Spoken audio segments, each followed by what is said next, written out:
예, 우리 좌우에 계신 분 것으로 인사하겠습니다. 사랑합니다. 기도로 승리합시다.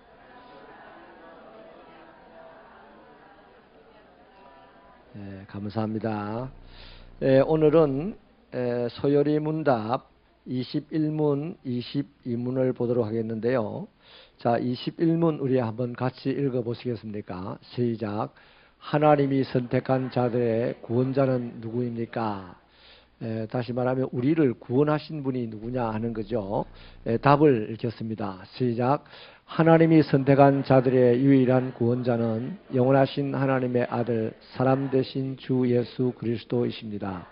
그분은 이전에도 그리고 여전히 하나님이시자 사람이시며 이 두 본성이 한 인격 안에 영원히 계십니다. 아멘. 예수님은 참 하나님이시고 참 사람이며 그게 영원히 지속된다 하는 말씀이죠. 그 다음 22문을 같이 읽겠습니다. 22문 시작. 하나님의 아들이신 그리스도께서 어떻게 사람이 되셨습니까? 답을 읽겠습니다. 시작. 하나님의 아들 그리스도는 실제 몸과 지각 있는 영을 취하심으로 사람이 되셨습니다. 그분은 그분에게 생명을 준 동정녀 마리아의 태중에 성령의 능력으로 잉태되셨지만 여전히 죄는 없으십니다. 아멘. 사람을 통해서 태어난 모든 사람은 아담의 원죄에 입각해서 죄가 있지만 예수님은 마리아의 몸속에 성령의 능력으로 잉태되심으로 태어나셔서 사람으로 태어났지만 죄가 없으시다 하는 말씀입니다. 자, 그래서 오늘은요, 이거에 대해서 우리가 말씀을 나눌 텐데 우선 예수는 구원자다 하는 차원에서 주님이 하신 일을 보도록 하겠습니다. 요한복음 1장 3절을 같이 읽겠습니다. 시작. 만물이 그로 말미암아 지은 바 되었으니 지은 것이 하나도 그가 없이는 된 것이 없다. 아멘. 만물을 지으신 일을 하셨습니다. 마태복음 8장 1절부터 15절에 걸쳐서는요, 예수님이 수없이 많은 각종 질병들을 고치는 것들을 보여주셨습니다. 누가복음 8장 1절을 같이 읽어보십시다. 누가복음 8장 1절. 누가복음 8장 1절. 시작.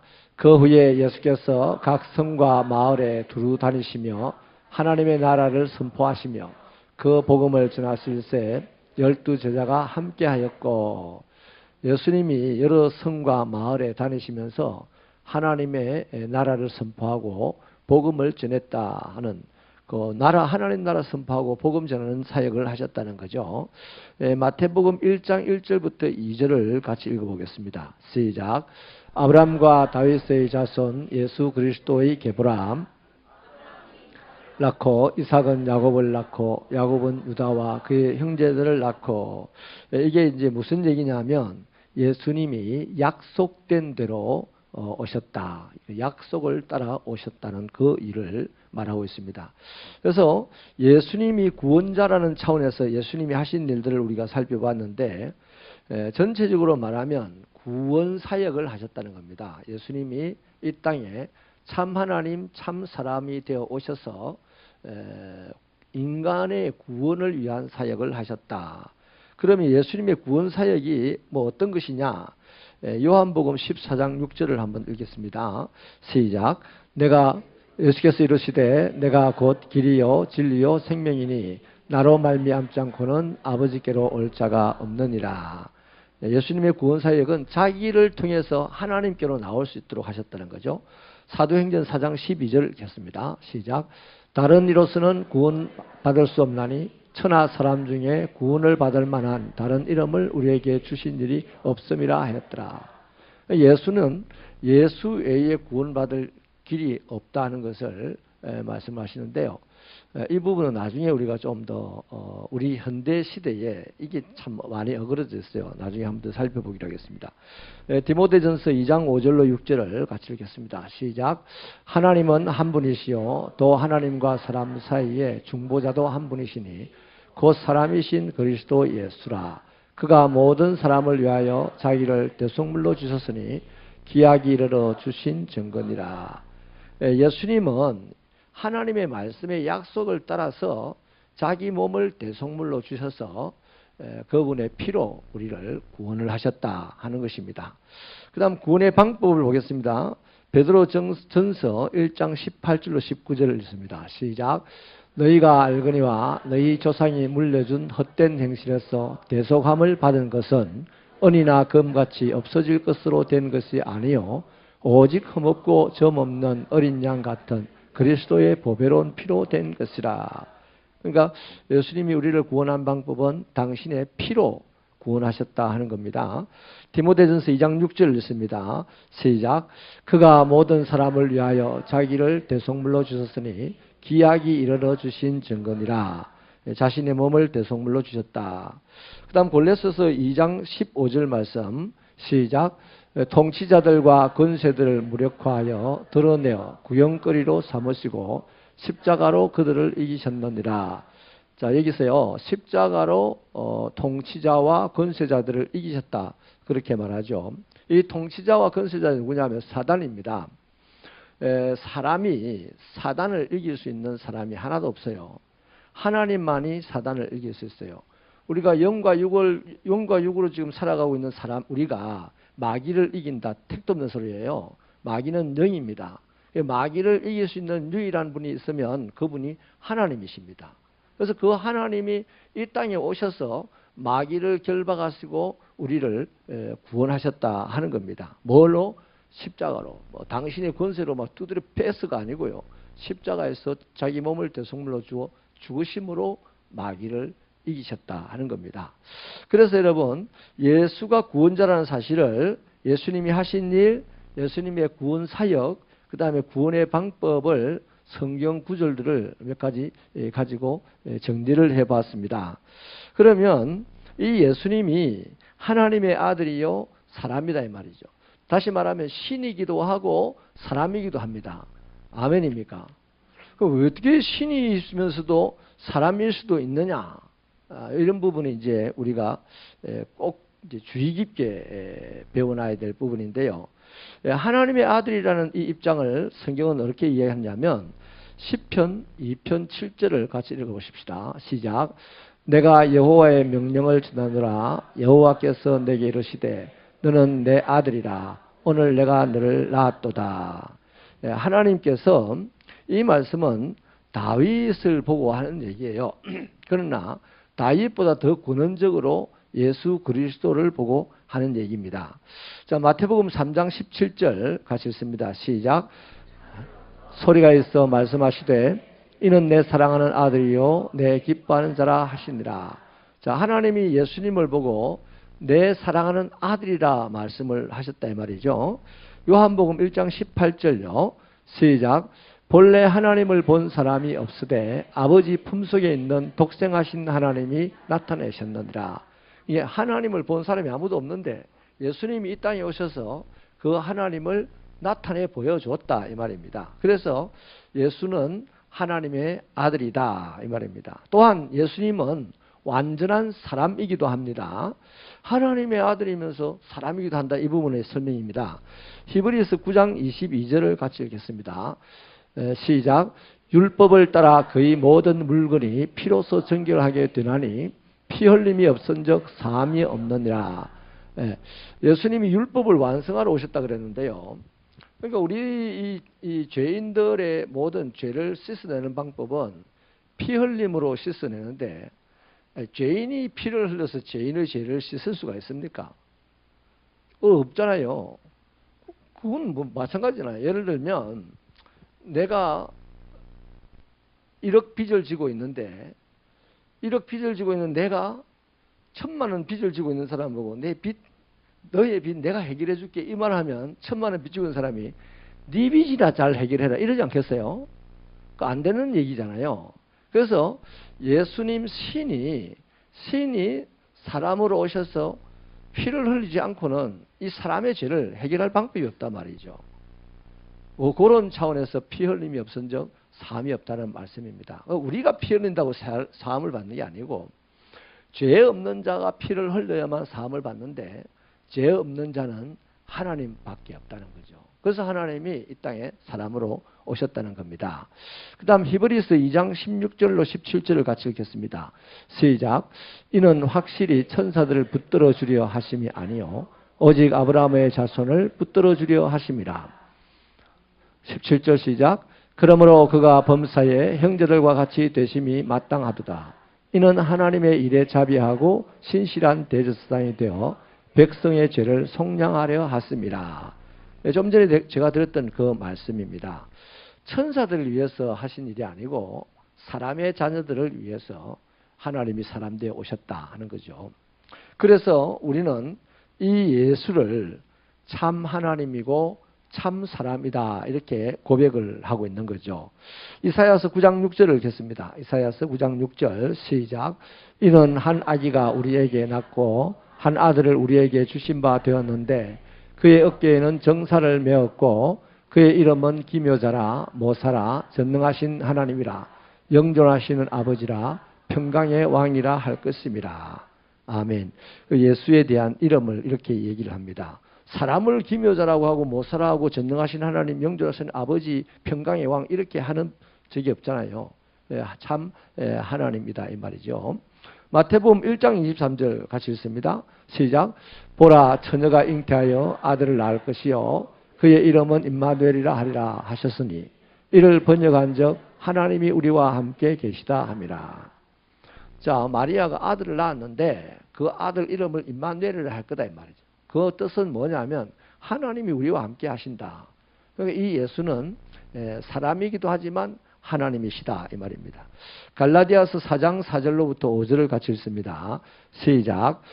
때가 참에 하나님이 그 아들을 보내사 여자에게서 나게 하시고 율법 아래에 나게 하신 것은 율법 아래에 있는 자들을 속량하시고 우리로 아들의 명분을 얻게 하려 하심이라. 아멘입니다. 자, 그래서 이 예수님은 우리의 구원자이고 이 예수님은 하나님의 아들이요 사람이었으며 이 예수님은 참 신이고 참 사람이다까지 우리가 성경을 조명을 해봤습니다. 그러면 이 예수님이 참 신이고 참 사람이다는 이 부분이 언제까지 효력이 있나 하는 거죠. 언제까지? 따라합시다. 영원히 효력이 있습니다. 영원토록 오래 있었어요. 자, 예수님이 신이라는 이 지점은요 어느 부분일까요? 시작이 없잖아요. 우리 하나님의 시작을 모르잖아요. 그러니까 태초 이전부터 예수님은 신으로 하나님과 함께 계셨다 이 말이에요. 그런데 서기 2000년에 아니다. 서기 1년에 사람이 되셨어요. 네? 이 땅으로 오셔가지고 땅으로 오셔서 사람이 됐었어요.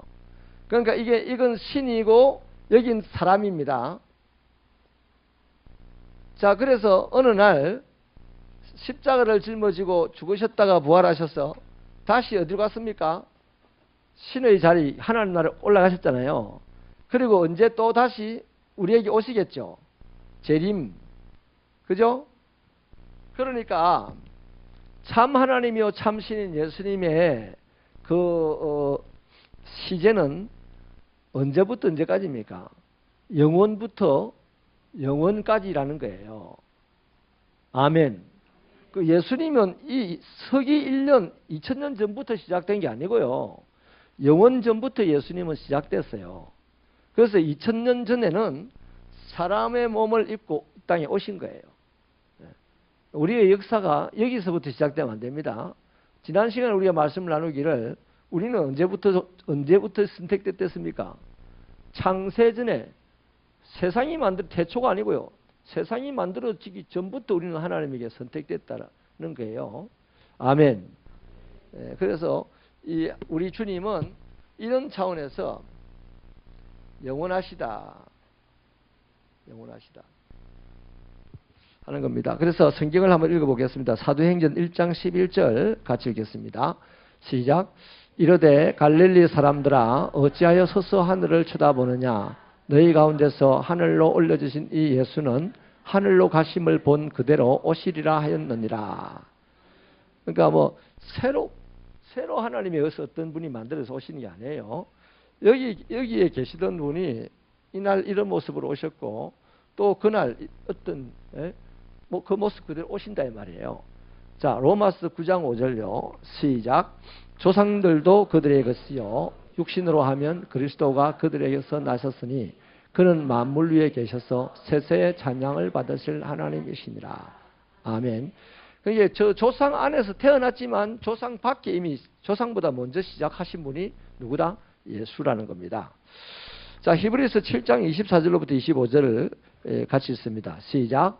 예수는 영원히 계심으로 그 제사장 직분도 갈리지 아니하느니라. 그러므로 자기를 힘입어 하나님께 나아가는 자들을 온전히 구원하실 수 있으니 이는 그가 항상 살아계셔서 그들을 위하여 간구하심이니라. 아멘. 예수는 어느 날 계신 게 아니고요. 필요할 때 계신 게 아니고 영원히 계신 분이다. 아멘이십니까? 자, 그런데 오늘 우리 시대는 포스트 모더니즘이 지배하는 시대입니다. 다 옳다고 합니다. 다 옳다고. 남자가 여자가 되는 것도 옳다 그러고 여자가 남자 되는 것도 옳다 그러고 또 뭐 머리 물들이는 것도 옳다 그러고 뭐 다 옳다 그래요. 다 옳다 그래요. 그런 것이 하나도 없어요. 지금 이 21세기의 풍조는 그러다라고 말할 수 있는 것이 하나도 없는 그런 이제 이 문화적 사상적 흐름이 지배를 하고 있습니다. 자, 이런 차원에서 볼 때 구원은 꼭 예수만을 통해서 받는 것이냐? 이래 말하면 아주 그 지독하게 분리주의적인 사람이라고 매도를 당합니다. 그러니까 기독교가 지금 21세기에요. 굉장히 큰 타도의 대상입니다. 저와 여러분은 뭐 기독교 사역을 특별히 안 하니까 그냥 주일이나 수요일에 교회 와서 예배드리고 기도하고 뭐 이 정도 하니까 기독교가 타도의 대상이라는 걸 모르지만 이 기독교가 지금 굉장한 타도의 대상입니다. 그러니까 우리가 굉장히 위험한 선에 있는데 정치적 사상적으로 타도의 대상이다 보니까 그것도 위험한데 인구수도 지금 계속해서 줄어가고 있잖아요. 예수 믿을 수 있는 사람이 많이 없어진다는 겁니다. 앞으로 20년 후가 되면 초등학생들이 반으로 줄어들 겁니다. 초등학생들이. 그러면 우리 박 집사님, 황 집사님 그 직장 그 붙어 있겠어요? 2분의 1은 그만둬야 돼. 그 지난번에 유치원 선생님들, 어린이집 선생님들이 작년인가 재작년인가 막 서울에 가서 데모하고 했잖아요.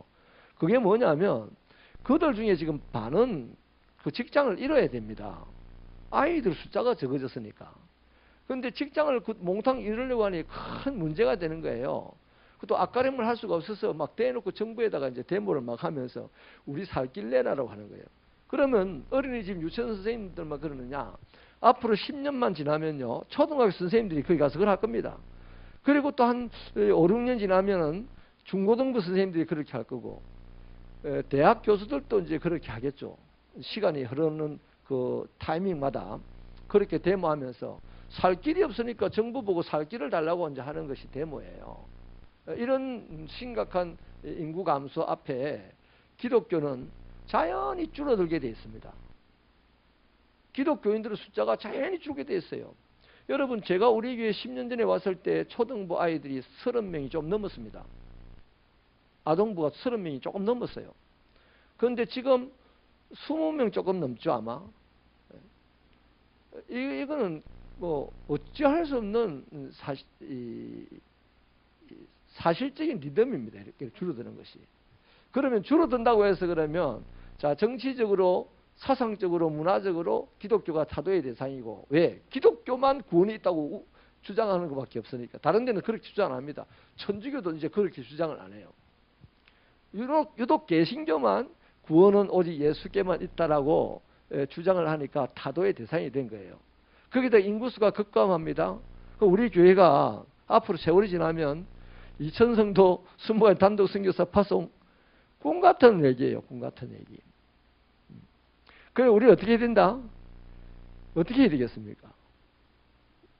더욱 우리는 그리스도를 우리의 신으로서 올바로 정립하고 그분을 더 올바로 증거해야 됩니다. 옛날에 그랬어요. 언제부터 한국 기독교가 타도의 대상이 됐냐면 초등학교에 당군 머리 깨뜨릴 때부터입니다. 초등학교에 가면 단군 신상이 다 있었어요. 학교마다. 그런데 어느 날 기독교인들이 집회를 하고 서울의 절에 들어가서 막 기도를 막 하고 그 다음에 또 초등학교에 단군 그 동상 머리 막 망치가지고 깨어놓고 이러는 일들이 한때 있었습니다. 그런데 전국적으로 학교에 단군 신상 머리가 다 깨졌습니까? 아닙니다. 불과 몇 군데 그랬어요. 몇 군데. 근데 이 일이 있고 난 다음부터요, 기독교는 타도의 대상이 되었고, 공교롭게도 기독교의 세력이 약해지기 시작했어요. 그러니까 그런다고 해서 뭐 교회가 부흥하고 하는 게 아니고요. 따라합시다. 예수를 바로 믿어야 부흥한다. 아멘입니까? 지금 우리는요, 예수 바로 믿는 일에 집중해야 되는 거예요. 그냥 예수 믿는 일에 집중할 때는 이제 지나갔어요. 그냥 좋은 길목에 점포차를 놓고 사람들 오면 팔고 이러는 시대는 지나갔다 이 말이죠. 예수를 바로 믿어야만, 바로 믿는 그 사람들은 어떤 상황에서도 흔들리거나 쇠락해짐이 없잖아요. 자기 한 사람이. 그러면 다 옳다고 했는데 사실은 옳은 것이 하나도 없는 시대거든요. 그래서 자신의 옳지 못함이 발견될 때마다 그 방황하는 자들이 뭔가를 잡아야 되는데 흔들리지 않는 뭘 잡는다 이 말이죠. 그래서 우리가 바른 신앙생활을 할 때 흔들리지 않게 되므로 그들이 어느 날 자기 세계를 살다가 우리를 붙잡고 우리와 함께 하나님의 편에 서게 된다 이 말이죠. 근데 이제 그냥 예수 믿기만 해가지고는요, 교회가 제 자리에 서 있을 수 없어요. 그래서 새벽교회는 예수를 바로 믿는 교회가 되기를 바랍니다. 자, 이런 차원에서요, 이제 결론적으로 좀 일찍 마칠게요. 결론적으로 요것만 우리 딱 하고 갑시다. 따라합시다. 주, 예수, 그리스도. 이거 뭐 압니까 여러분? 주, 예수, 그리스도. 이거 아세요? 주가 뭘까요? 주가. 주는 주인이란 말이죠. 주인. 주인. 성경에 보면 사도행전에 보면 만유의 주가 되시는 어린 양 예수, 이 얘기를 합니다. 그러니까 주라는 이 말은 만유의 주라는 얘기입니다. 만유의 주. 그 만유의 주라면 나의 주인입니까? 아닙니까? 나의 주인이기도 하고 저분의 주인이기도 한 분이 바로 주라는 거죠. 그래서 구약에서는 이걸 갖다가요, 야훼라고 했어요. 야훼. 여호와. 우리말로는 여호와입니다. 여호와. 그러니까 예수 그리스도라는 말만 쓰는 거 이제 하면 안 돼요. 예수가 누구예요? 주입니다. 주. 여호와입니다. 여호와. 예수가 하나님이라 이 말이에요. 그래서 주 예수 그리스도라고 우리는 표현을 해야 되는 거예요. 근데 쉽게 우리는 그냥 예수 그리스도, 어떤 데는 예수님, 어떤 데는 뭐 그리스도 이렇게 하는데요. 우리가 믿는 예수는요, 먼저 주님이십니다. 주님. 주인입니다. 여호와입니다. 하나님입니다. 그래서 자꾸만 예수를 하나님의 아들로만 우리가 인식을 하면 안 돼요. 예수님이 이 땅에 오실 때 하나님의 아들로 오신 거예요. 예수는 원래 하나님이다 이 말이에요. 삼위일체 세 분이 하나라는 그 말 안에는 하나라는 얘기입니다. 아멘. 그래서 이 주님, 이분이 하나님이신데 이분이 이 땅에 오신 예수다며. 그러니까 이 부분에서는 뭡니까? 신성만 지금 나타나 있어요. 주라는 이 단어는요, 신성만 지금 나타내고 있어요. 신성. 근데 이분이 서기 1년에 어디에 오셨어요? 이 땅에 오셨어요. 그래서 예수라는 분으로 오셨어요. 예수. 예수라는 뜻은 뭡니까? 이 예수라는 뜻은요, 마태복음 1장 21절에 보면 자기 백성을 저들의 죄에서 구원할 자이십니다. 그래서 예수를 갖다가 구원자라고 하는데, 예수는 구원자라는 뜻을 갖고 있어요. 여호수아, 예수와 다 구원자라는 뜻입니다. 그런데 이 구원이라는 말은 반드시 뭔 근거를 하나 갖고 있어요. 반대적인 근거를 하나 갖고 있는데 뭔 근거냐면 죄입니다. 죄. 예수는 반드시 죄와 관련돼 있었어요. 예수님이 이 땅에 죄인들이 아니라면 하나님이 그냥 이 땅에 예수로 올 필요 있어요, 없어요? 이 땅에 올 필요 없어요. 그러니까 이 구원이라는 말은 죄에서 구원, 자기 백성들의 죄에서 구원하게 하려 하심이라. 그 이름을 예수라 하라고 한 게요. 그들의 백성들이 가난함에서 구원받게 하려 아닙니다. 질병에서 구원받게 아니에요. 그건 다 나중 문제입니다. 나중 문제.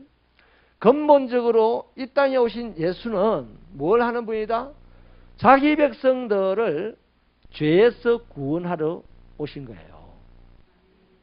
근데 이걸요, 오늘도 우리들도 여기에서 많이 헷갈립니다. 병 안 고쳐주면 떠나버리고, 부자 안 되게끔 떠나버리고, 뭐 예수 안 믿을 사람 수두룩한 거야. 그거는 병이 있어도 가난해도 상관없어요. 그리스도인은 다 나중에 예수로 말미암아 하나님의 나라에 갈 사람들입니다. 그런데 뭐가 해결이 안 되면, 죄의 문제가 해결이 안 되면 하나님께로 못 가는 거예요. 아멘. 그래서 근본적으로 이거 하나만큼은, 다른 건 몰라도 이거 하나만큼 알아야 돼요. 예수가 이 땅에 왜 오셨느냐? 나를 대단한 인물 되게 해주려고, 나를 부자 되게 해주려고, 나를 건강한 사람 되게 해주려고 온 게 아니에요. 예수님이 이 땅에 오신 이유는 나를 죄에서 건져주시려고. 확실하게 아멘이십니까? 나를 죄에서 건져주려고 이 땅에, 하나님이 이 땅에 사람으로 오신 게 바로 예수입니다. 그런데 당시 유대인들이 보면 예수 시대에 예수님을 미워했어요. 많이 미워했어요. 왜냐하면 예수 네가 구원자라는 건 좋다 이거야. 그런데 네가 구원을 할 대상은 우리를 로마의 압제에서 구원해달라 이 말이에요. 그 예수 시대에 유대인들은 네가 구원자로 왔으니 나를 로마의 압제에서 구원해달라 그렇게 요구했는데 예수님은 그래 안 해줬어요. 그 죄에서 구원해주겠다고 얘기한 거예요. 그러니까 유대인들이 예수를 죽이고 누구를 바라바 같은 악한 사람을 살려달라고까지 할 정도로 한 거예요. 오늘도 마찬가지입니다. 오늘도 우리 예수 믿는 우리가 바르게 믿는 게 뭐냐면 예수가 나의 죄를 나를 죄에서 구원하기 위하여서 오셨다는 것을 믿고 신앙생활을 해야 되지, 예수가 가난한 나를 부유하게 만들기 위해서 오셨다, 예수가 뭐 미련한 나를 지혜로운 사람 되게 하기 위해서 오셨다 이렇게 생각하면 예수 믿을까 안 믿을까? 그 사람이 지혜로운 사람이 되고 건강한 사람이 된다고 예수 믿을까요? 안 믿어요. 안 믿어요. 또 그 사람이 건강하게 되지 못하고 여전히 지혜롭지 못하다, 그것도 예수님 떠날 사람이라. 예수님은 오직 뭐를 위하여? 우리를 죄에서 구원하기 위하여 오셨다 하는 사실을 잊지 마시기를 축원합니다. 그래서 여러분, 우리가 나는 가난하다 이럴 때 예수 못 만나요. 나는 병약하다 이럴 때도 예수 못 만난다니까. 내가 예수를 만날 수 있는 유일한 루트는 내가 죄인이다. 내가 죄인이라는 사실을 처절하게 아파하고 그 죄인이라는 사실 때문에 어찌할 수 없어 할 때 번개처럼 오시는 예수님을 만날 수가 있어요. 그런데 우리 대부분이 이 부분 가지고 예수 안 만나려고 그래. 대부분이 막 가난의 문제를 해결하기 위해, 질병의 문제를 해결하기, 이런 인간적인 문제들을, 인간 사이에서 있는 이 문제들을 해결하기 위해서 예수가 필요한 사람들이 많기 때문에 예수 만났다고 하는 사람들이 별로 없는 거예요. 제발 부탁합니다. 우리들의 바른 신앙의 출발점은 나의 입장에서 죄에서 출발합니다. 죄. 예수님은 나를 죄에서 구원하시려고 오셨다. 요거 잊어버리면 우리 신앙이 30년 예수를 믿어도 올바르게 굴러가지 못한 신앙이 된다는 것입니다. 인정하시면 아멘입니다. 자, 그래서요, 이제 이분이 예수 그리스도 아닙니까? 그리스도라는 말의 뜻은 뭘까요? 메시아라고 합니다. 메시아. 메시아라고 하는데 이건 기름 부음 받은 자입니다. 기름. 하나님께서 구약시대에 기름을 부어준 사람이 세 종류의 사람이 있어요. 왕에게 기름을 부어줬고 선지자에게 기름을 부어줬고 제사장에게 기름을 부어줬어요. 그럼 왕이나 선지자나 제사장이 무슨 일을 하라고? 다시 말하면 하나님과 인간의 관계를 중보하라고 기름 부어준 거예요. 다시 더 말하면 인간에게 이 제약에 허덕이는 캄캄한 곳에 허덕이는 인간에게 하나님의 빛을 보여주는 역할을 하고 또 제약으로 말미암아 하나님께 나가지 못하는 인간들의 여러 가지 다양한 문제들을 하나님께 가지고 나갈 수 있도록 도와주는 역할을 하는 게 바로 왕과 제사장과 선지자 역할이다 이 말이에요. 그게 중보자거든요. 그래서 예수 그리스도를 갖다가 대제사장이라고 그러고 우리의 만왕의 왕이라고 그러고 우리의 선지자라고 하는 이유가 그리스도를 바로 그 점입니다. 그 점. 나와 하나님 사이의 관계를 중보해 주는 역할로서 나의 문제를 하나님께 가져갈 수 있도록 돌봐주고 하나님의 빛을 나에게 비춰주는 그 역할을 해주는 그것이 바로 그리스도입니다. 자, 그래서 예수님을 우리가 부를 때 주 예수 그리스도 그냥 우리가 예수님 이렇게 불러도 그 예수님이란 말에는 뭐가 함축되어 있냐? 주 그리스도가 함축되어 있단 말이에요. 그래서 우리가 이제 할 수만 있으면 앞으로는 그냥 주 예수 따라서 주 예수 그리스도 주 예수 그리스도께 기도합니다. 주 예수 그리스도의 이름으로 기도합니다. 이렇게 바르게 신앙생활을 하기 위하여서 그냥 예수님 이름으로 기도합니다. 틀린 건 아니에요. 그러나 그 예수님이란 그 말 안에는 뭐가 함축되어 있다? 주님도 그리스도도 함축되어 있으니 그냥 풀어서 주 예수 그리스도의 이름으로 기도합니다. 이렇게 하실 수 있으면 우리는 좀 더 신앙이 능동적으로 신앙생활을 할 수 있는 신앙인이 될 줄로 믿습니다. 그래서 여러분 이거 잊지 마시기 바랍니다. 주는 하나님이시라. 신성을 소유한 하나님. 예수는 인성을 소유한 우리의 구원자시다. 그 다음 그리스도는 신성과 인성을 같이 겸비한 뭐다? 중보자이다. 이거를 잊지 마시고 신앙생활을 하게 되기를 바랍니다. 기도하시겠습니다.